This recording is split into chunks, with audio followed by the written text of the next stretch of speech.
सुने गाड़ी भाई की तरफ ले ले। अभी आज पेपर था। पेपर देने के बाद वो गांव जाने के बजाय शाबिर के घर जा रही थी। जिन्हें शहर आए 2 दिन हो गए थे। गाड़ी शाबिर के घर के बाहर रुकी। वो अपना बैग उठाती गाड़ी से निकलती दरवाजे की जाने पड़ी। चौकीदार ने से पहचानते दरवाज़ा खोला। वो अंदर आई तो हयात लॉन में ही बैठी हुई दिख गई। अस्सलाम वालेकुम भाभी। वो चहकती हुई आती हुई हयात के गले लग गई। अरे अबिया, वालेकुम सलाम, कैसी हो तुम? वो भी खुशी से मिली। मैं ठीक हूँ, वो मुस्कुराहट के साथ बोली। और हवेली में सब कैसे हैं? हयात इसलिए इसलिए इसे लिए बैठी। सब अच्छे हैं, बस आप लोगों को बहुत मिस करते हैं। वो अफसरदगी से बोली। शाबिर का काम जैसे ख़त्म होगा हम वापस आ जाएंगे। और तुम बताओ किसके साथ आई हो? हयात ने मुस्कुरा कर कहते बात का रुख बदला। मेरा आज पेपर था तो मैंने सोचा क्यों ना आपसे मिलकर ही जाऊँ, इसलिए गाँव जाने की बजाय ड्राइवर के साथ यहाँ आ गई। अभिया ने बताया। ये तो अच्छा किया, लेकिन तुम एक काम क्यों नहीं करती? जब तक तुम्हारे पेपर्स हो रहे हैं तुम यहीं रुक जाओ। हयात ने मशवरा दिया। बात तो आपकी सही है, लेकिन मेरी सारी बुक्स तो हवेली में है और फिर सारे पेपर्स की तैयारी भी आयल लाला ही कराते हैं। इसने मसला पेश किया। इसमें कौन सी बड़ी बात है? अफाम देर से आता है, मैं इससे बोल के तुम्हारा सामान मंगवा लूँगी। और रही बात तैयारी की, तो मैं हूँ ना, मैं तुम्हें अच्छी से तैयारी भी करवा दूँगी। इसने मिनटों में मसला हल किया। अरे वाह, ये तो बहुत अच्छा हो जाएगा, इसने खुश होते कहा। अच्छा चलो आओ कुछ खाते हैं। हयात कहती है अबिया को साथ लिए अंदर बढ़ी। उजाला अबिया को जाके बोलो मैं इसका ड्राइंग रूम में इंतज़ार कर रहा हूँ, किताबें लेकर आ जाए। उजाला को लॉन में बैठा देखकर आइलिस की तरफ आता अबिया को बुलाने का कहता अंदर बढ़ने लगा। नहीं है वो हवेली में, इसने संजीदगी से कहा तो आयल के जाते कदम रुक गए। कहाँ गई है? इसने नासमझी से इसे देखते पूछा, जो एकदम सीरियस लग रही थी। वरना उजाला और सीरियस ऐसा कभी नहीं हुआ था। शहर में है भाई के घर, इसने सर्द लहजे में जवाब दिया। वहाँ क्या कर रही है? आयल ने उबलूझ कर पूछा। इसे आप कुछ कुछ बात समझ आने लगी थी। पेपर देने के लिए वहाँ गई थी तो भाभी ने रोक लिया और अफाम लाला से इसके कपड़े और किताबें भी वहीं मंगवा ली। संजीदगी ताहुस कायम थी। चलो ठीक है, लेकिन तुम्हारा मुंह क्यों बना हुआ है? इसके चेहरे पे 12 बजे को देखते इसने आखिर पूछ ही लिया। अब आपको कोई फ़र्क नहीं पड़ रहा होगा ना, आपकी बहन पेपरों में चली गई है। अब आप उसको पढ़ाने की फ़िक्र थोड़ी होगी। अबिया के वहाँ रुकने पर उजाला ने भी जाने की ज़िद की थी, जिसे रज़िया बेगम ने डांट कर मना कर दिया, जिसकी वजह से उजाला भरी पड़ी थी। अब इसकी भड़ास आयल पर निकल रही थी। तो वह भाभी हैं, वो इसे पढ़ा देंगी, इसलिए मुझे फ़िक्र नहीं है। और वैसे भी मेरी बहन बहुत लायक है, जल्दी सब समझ जाएगी। इसने इसे चिढ़ाते फ़ख्र से कहा। हाँ बस मैं ही नालायक हूँ, बाकी तो सब लायक फ़ायक है। वो तबके से घूर कर बोली। इसमें कोई शक नहीं है। वो मज़े से तपा गया।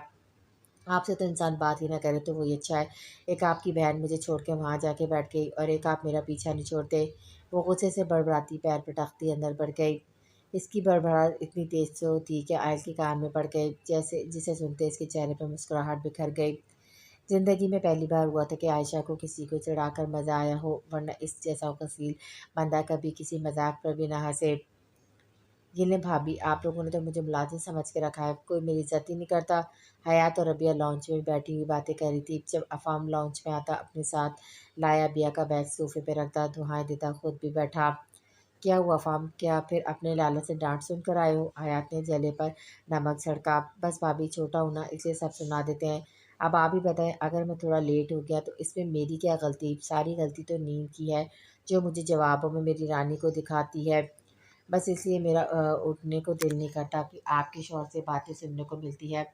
वो पहले नज़रें काला सूट पहने बैठी अबिया की तरफ किए, फिर हयात को देखकर अफसरदगी से बोला, हाय मेरे प्यारे देवर जी, आने दो शाह को, फिर मैं इनसे पूछती हूँ कि कैसे मेरे देवर जी को इतना तंग करते हैं। वो बच्चों की तरह से विचारने लगी। थैंक यू भाभी, एक तो आप ही हैं जो मेरा एहसास करती हैं। वो मुंह बना के ऐसे बोला जैसे पता नहीं इस पे कितना जुल्म करते हैं सब। इसकी शक्ल देखते अबिया और हयात की हंसी निकल गई। अबिया बुआ को बोलो कुछ खाने को लाए। हयात ने हंसते हुए कहा तो अबिया भी वहाँ में सर हिलाती उठ के किचन की तरफ बढ़ गई। वैसे मेरे देवर जी के सपनों की रानी कौन है? हयात ने शौकी से पूछा। हाय भाभी, क्या बताऊँ आपको? वो आह भरते बोला। ये बताएं कि है कौन, और क्या वो जानती है कि आप इसे अपने सपनों में बसाए हुए हैं? हयात ने मजाकियन पूछा। सपनों में क्या, हमने इसे दिल में बसाया हुआ है। वो दिलकशी से मुस्कुराता किचन की तरफ देखता बोला, क्या मतलब, वाकई कोई है? मैं समझी मजाक कर रही है। हयात ने हैरत से पूछा। इसको बिल्कुल भी अंदाज़ा नहीं था कि वो सच बोल रहा हो। हाँ हाँ भाभी, अब आपसे क्या छुपाना? वो सर में हाथ फेरता दोबारा किचन की तरफ देखता हंस के बोला।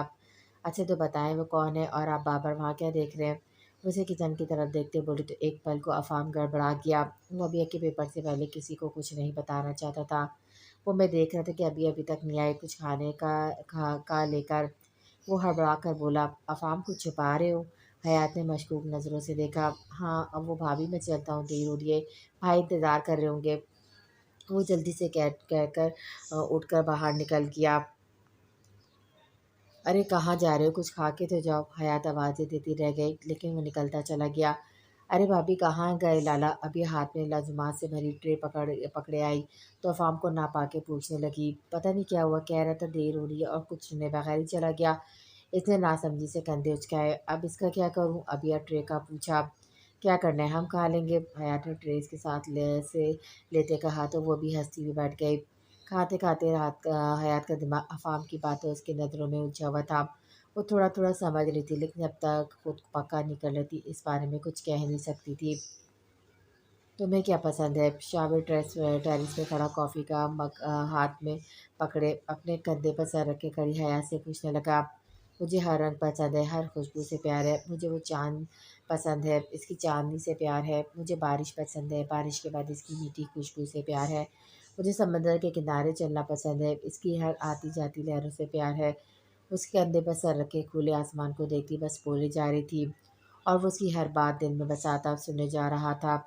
चलो चलें। इसके चुप होने पर शाबिर हयात का हाथ पकड़े से अपने साथ कमरे में लाया। कहाँ जाना है? वो ना समझी से बस इसके साथ चलती जा रही थी। जो साइड कॉर्नर से गाड़ी की चाबी फ़ोन और वॉलेट उठा था, इसे लिए कमरे से बाहर निकल रहा था तुम्हारी एक पसंद को पूरा करने। वो दिलकशी से कहता एहतियात से इसे लिए सीढ़ियाँ उतरने लगा। मतलब वो नासमझी से उतरती पूछने लगी, मतलब हम समंदर पर जा रहे हैं। वो एक लम्हे रुक कर इसका माथा चूमता वापस हाथ पकड़े बाहर निकला। मगर इस वक्त और अभी वो घर में अकेली है, कम से कम इसे तो बता दे। वो गाड़ी तक आती बोली, फिक्र नहीं करो, वो सो गई होगी और वैसे भी परेशानी की कोई बात नहीं। बाहर चौकीदार और गार्ड सब मौजूद है, तो फिक्र की कोई बात नहीं है, समझी। अब बैठो जल्दी से। वो गाड़ी का दरवाज़ा खोले कहने लगा। वो एक मुस्कुराती नज़र इस पे डालती गाड़ी में बैठी तो शाबिर भी दरवाज़ा बंद करता और ड्राइविंग सीट पर बैठता गाड़ी स्टार्ट कर दिया। चौकीदार ने जल्दी से दरवाज़ा खोला और कुछ ही मिनटों में गाड़ी हवा से बातें कर रही थी। वो सुकून से खरगोश के मज़े ले रही थी, लेकिन शायद किसी से इसकी सुकून की नींद बर्दाश्त नहीं हुई थी। जब भी रात के 12 बजे फ़ोन मिला रहा था, इसने नींदों में तकिए के पास रखा फ़ोन उठाते कॉल यस करते कान से लगाया। हेलो, नींद से भरी आवाज़ से पूछा। आप सो रही थी? दूसरी तरफ से आयश की मुस्कुराती आवाज़ आई। नहीं, धूप में बैठी चाय पी रही थी। वो बंद होती आंखों के साथ जो मुंह में आया बोल गई। अच्छा तो कैसी बनी है चाय? आयश ने हंसी दबाते पूछा। आपने इतनी रात को ये पूछने के लिए फ़ोन किया भाई? वो उसे पहचाने बगैर जमाई लेती बोली। अस्तगफिर लड़के, अब अपने होने वाले शौहर को भाई बोलोगी? वो फ़ौरन बोला। होने वाला शौहर? इसने नासमझी से मंदी मंदी आंखें खोले फ़ोन कान से हटा के देखा जहाँ स्क्रीन पे आयश का नाम चमक रहा था। इसने कुछ देर पहले इसका नंबर सेव किया था। आपने इतनी रात क्यों फ़ोन किया है? इसका नाम देखते अबिया की नींद भग से उड़ गई और वो फ़ौरन उठकर बैठी। क्या अब मैं तुम्हें टाइम दे के फ़ोन किया करूँगा? इसने खफ़ी से पूछा। जी, इसने एक लफ्ज़ी जवाब दिया। वो तो मैं तुम्हें कल बताऊँगी कि अब मैं कब फ़ोन किया करूँगा। मतलब? इसने नासमझी से पूछा। मतलब ये कि तुम कल मुझसे मिलने आ रही हो और मैं इनकार नहीं सुनूँगा क्योंकि मुझे पता है तुम शहर में ही हो।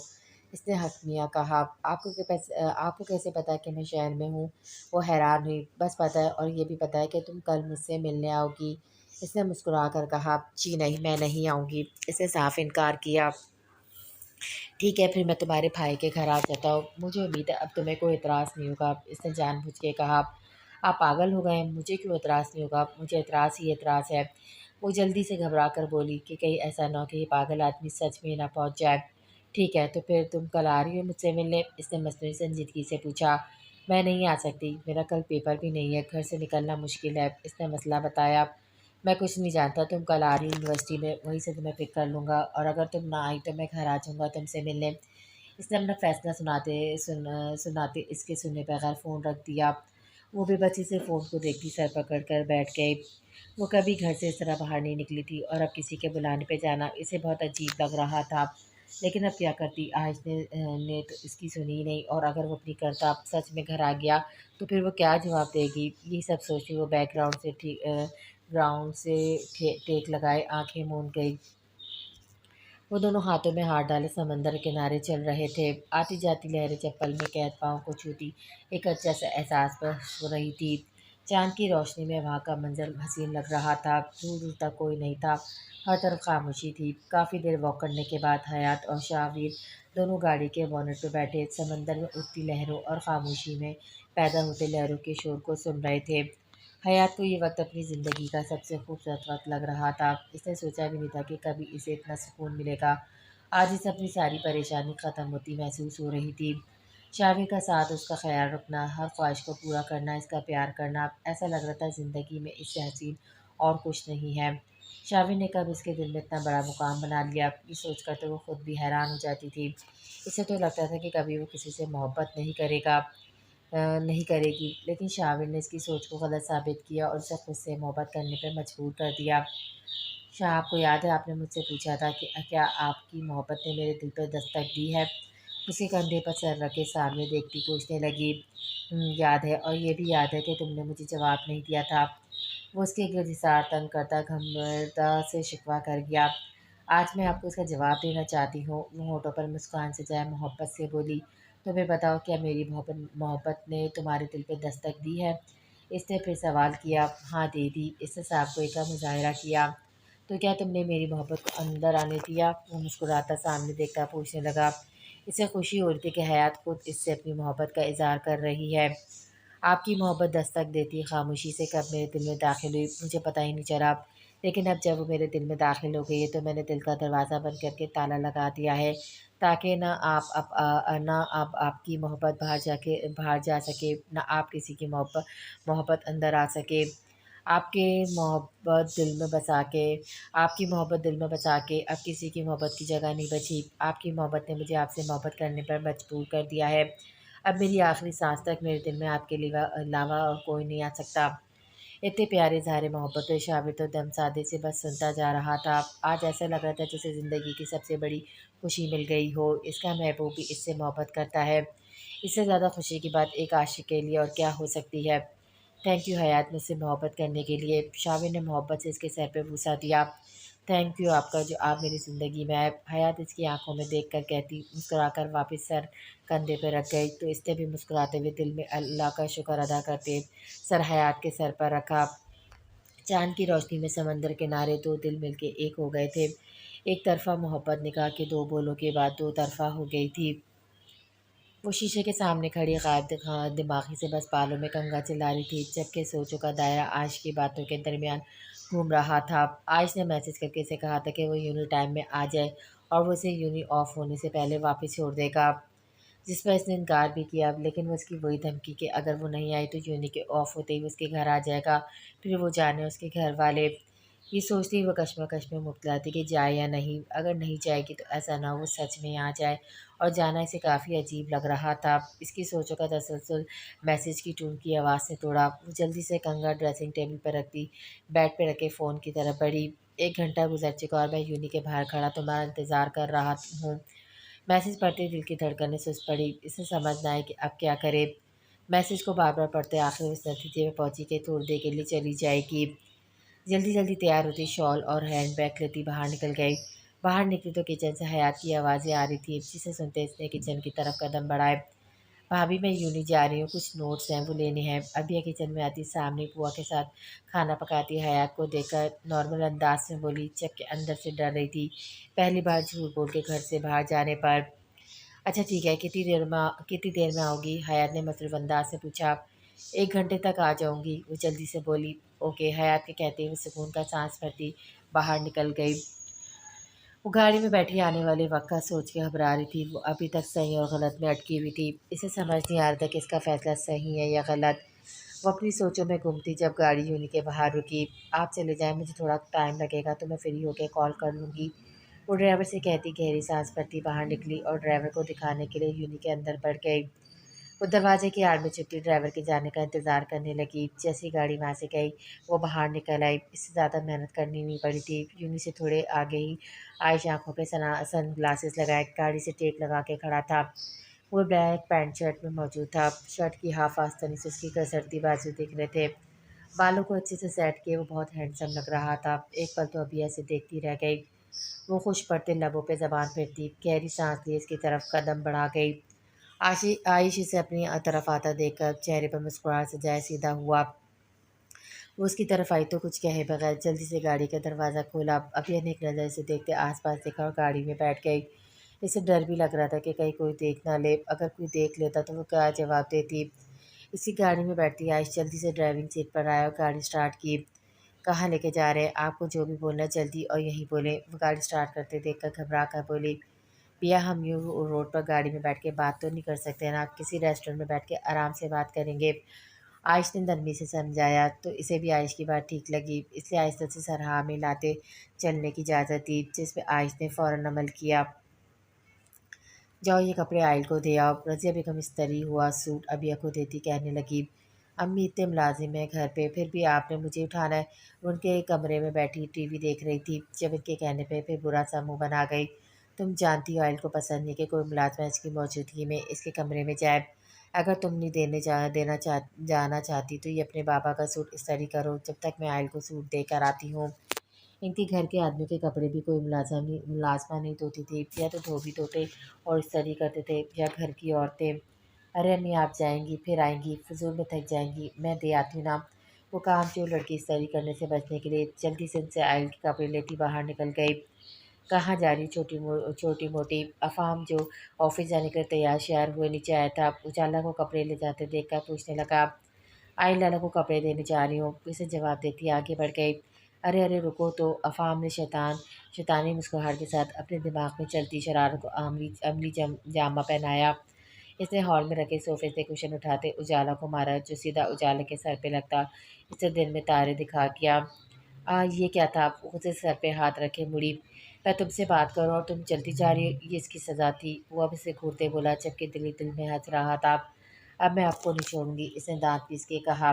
बहुत देखे हैं तुम जैसे, तुम कुछ नहीं कर सकती। वो चिढ़ाने और उजाला को गुस्सा दिलाने की खातिर जानबूझ के बोला, क्योंकि वो जानता था उजाला गुस्से में कुछ नहीं देखती, और हुआ भी यही था। इसकी सोच के ऐन मुताबिक उजाला ने रिएक्ट किया था। अच्छा अभी बताती हूँ। उजाला ने हाथ में पकड़ा आयल का इस्त्री शुदा सूट गड़ी मुड़ी करके गुस्से से अफाम को मारा, जो इसने आसानी से कैच कर लिया। तुमने मुझे मारा, अब देखो। अफाम ने उमड़ती हंसी दांतों तले दबाकर बहुत मुश्किल से रोकते मसनूई गुस्से से कहा, जबकि दिल तो कह रहा था उजाला की बेवकूफ़ है, दिल खोल कर हंसे। अफाम ने भी कैच किया हुआ आयल का सूट अच्छे से गड़ी मुड़ी करते वापस उजाला की तरफ उछाला, जो उसके बर वक्त पीछे होने पर ज़मीन पर गिरा था। हाँ हाँ बच गई मैं, लेकिन अब आप नहीं बचेंगे। वो नीचे झुके सूट उठाने में लगी कि इतनी देर में अफाम ने बाहर की तरफ दौड़ लगा दी। कहाँ गए लाला? लगता है डर गए मुझसे। वो सूट उठा के सीधी हुई तो अफाम को वहाँ न देखकर फतहाना मुस्कुराहट के साथ बोली, जबकि अफाम दरवाजे की ओर में से झांकता आयल से पड़ने वाली ज्वाला की डांट को सोचते हंसते हुए बाहर निकल गया। मैं किस काम के लिए जा रही थी? इसे याद आया कि वो तो किसी काम से जा रही थी, लेकिन कहाँ और क्यों जा रही थी ये याद नहीं आ रहा था। इसने सोचते हुए इधर उधर देखा, लेकिन जब नज़र अपने हाथ में मौजूद आयल के सलवटों भरे सूट पर गई तो आंखें हैरत से फैल गई। ये क्या? आयल लाला का सूट तो पूरा ख़राब हो गया है। उफ़ अब मैं क्या करूँ? ये सब अफ़ाम लाला की वजह से हुआ है। वो परेशानी से माथा मसलती सूट को सही करके देखते लगी। अम्मी के पास वापस लेके जाऊँ? वो सोचने लगी। नहीं नहीं, बहुत बेइज्जती करेंगी। अपनी सोच की नफ़ी करते बेबसी से सूट को देखने लगी। इतना भी नहीं हुआ है, थोड़ी सी है, ये तो हाथ से ठीक हो जाएंगे। वो बेशुमार सलूटों को थोड़ा सा कहती हाथ को सही समझ के इसे सही करती हूँ। आयल के कमरे के दरवाजे पर पहुँच के दस्तक देने लगी। ठीक है। वो खुद को मुतमईन करती सूट को देखकर बोली, आ जाओ। आयल की आवाज़ पे मुस्कुराकर दरवाज़ा खोलती अंदर दाखिल हुई।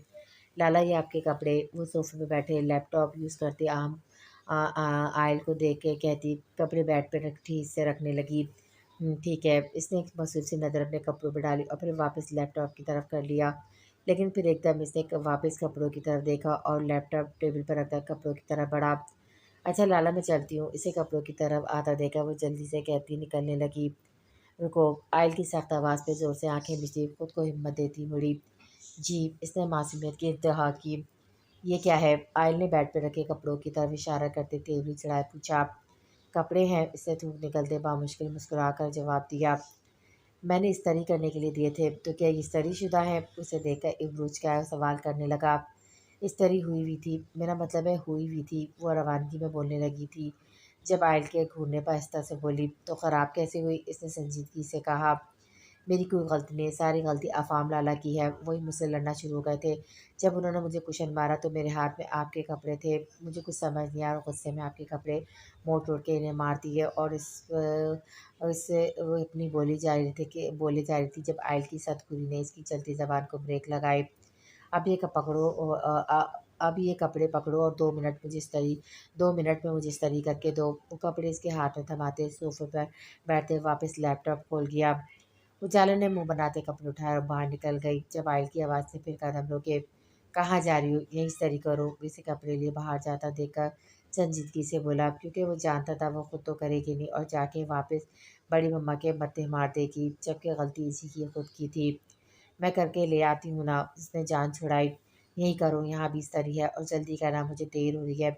इसने जैसे फैसला सुनाया था, वो मरती क्या ना करती, कपड़े लिए स्टैंड तक आई और मरे-मरे हाथों से करने लगी। क्या हुआ? थोड़ी देर बाद उजाला की एकदम चीख पर वो परेशानी से उठा इसके सामने आया।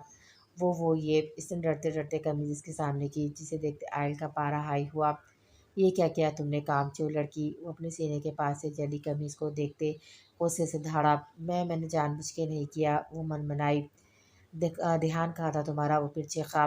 देखिए, आप मुझ पे इस तरह चीख नहीं सकते। एक तो गलती इस तरह की है जो पता नहीं कैसे तेज़ होके आपकी कमीज़ जला गई और आप मुझ पर गुस्सा हो रहे हैं।